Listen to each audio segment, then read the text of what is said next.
Հարգելի հայրենակիցներ, 44-օրյա պատերազմի ծանր հետևանքները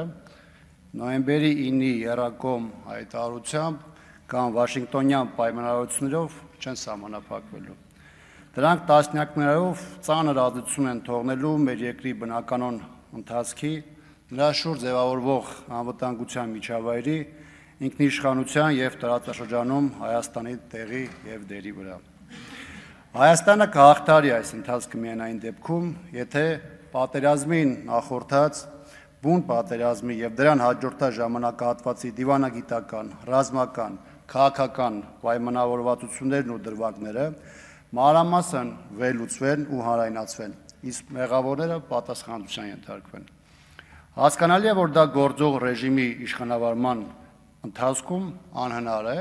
ու դա պայմանավորված է ոչ միայն այս իշխանության իրավիճակի բերումով ստանձնած կարգավիճակով,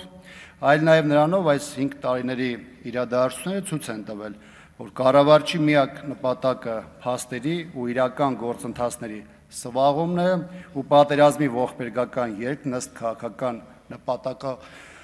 նպատակադրությամբ օգտագործումը։ Պատերազմից 5 տարի անց պարտության գլխավոր պատասխանատուները ոչ թե բանտում են, այլ հոխորտում են, սպառնում են, շանտաժ են ենթարկում սեփական հասարակությանը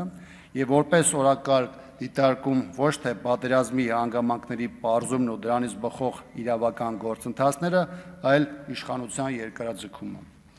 Այս շղթայական պարտությունները մեր երկրին բերել և կանգնեցրել են մի կետում, որտեղ բոլոր ընտրությունները պատի և վատթարագույնի մեջ են։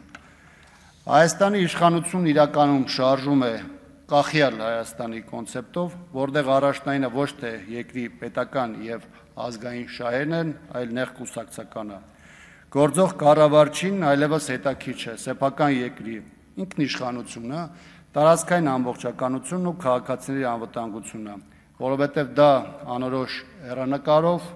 արդեն արտապատվիրակված է երրորդ կողմին և որում ինքն ունի բացառապես լուռ լսելու և կատարելու գործառույթ։